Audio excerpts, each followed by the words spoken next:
So I moved down to Florida in May of 2016, but before that, I had been absolutely miserable. I was living back with my parents. I had to drop out of school.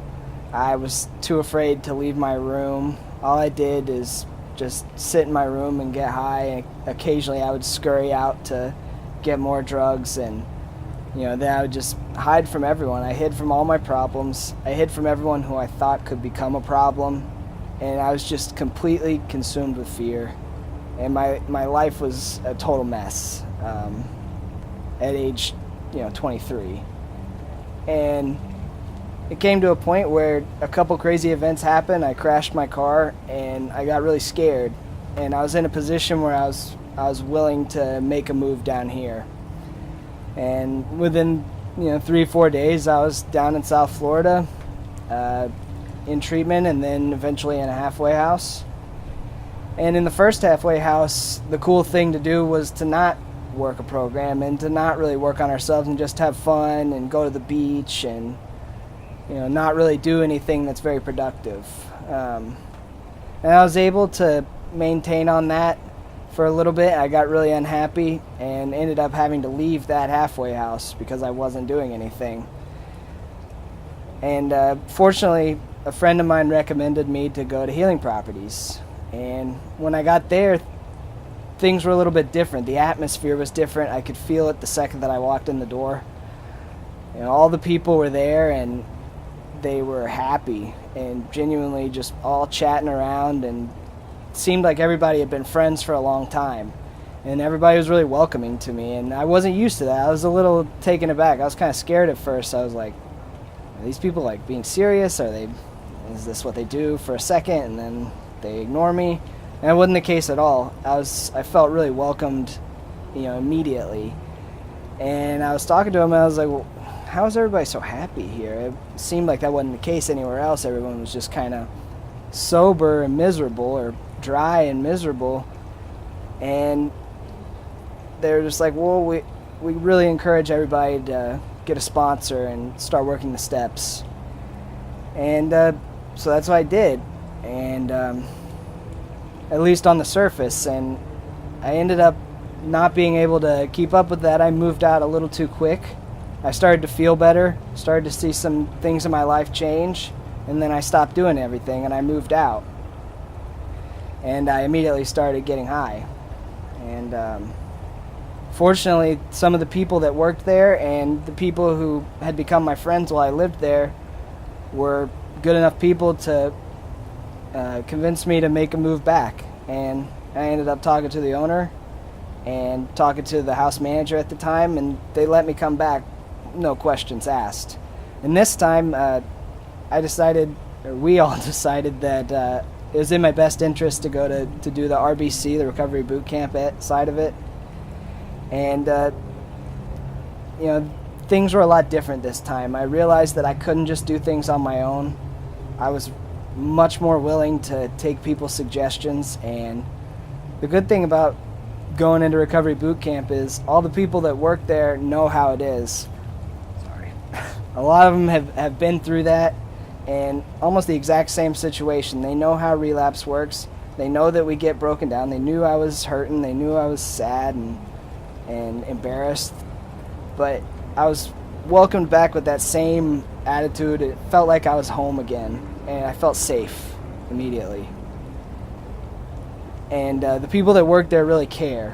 When I started going to the groups, I learned so much more about AA and the Big Book and why things work for people who are working that type of program. And basically how they just laid out a full platform of how to be successful in recovery and be happy.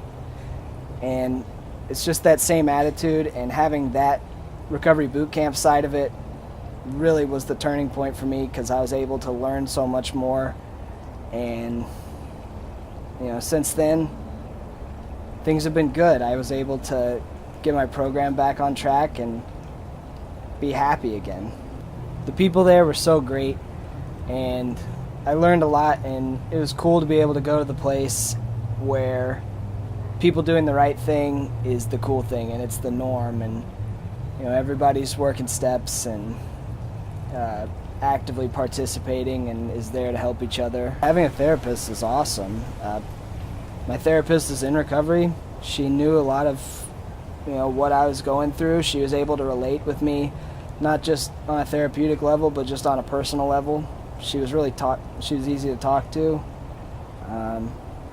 She kind of was able to get me to go out of my comfort zone a little bit, and that was where I was able to kind of learn about myself a little bit in that sense. And I had always gotten around by lying to therapists, and that wasn't the case this time. She was able to really help me, and I was able to really grow because of that.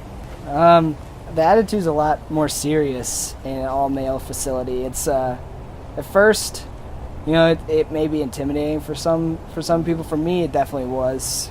But the moment that I got there, everybody was really easy to talk to, and there was a lot more.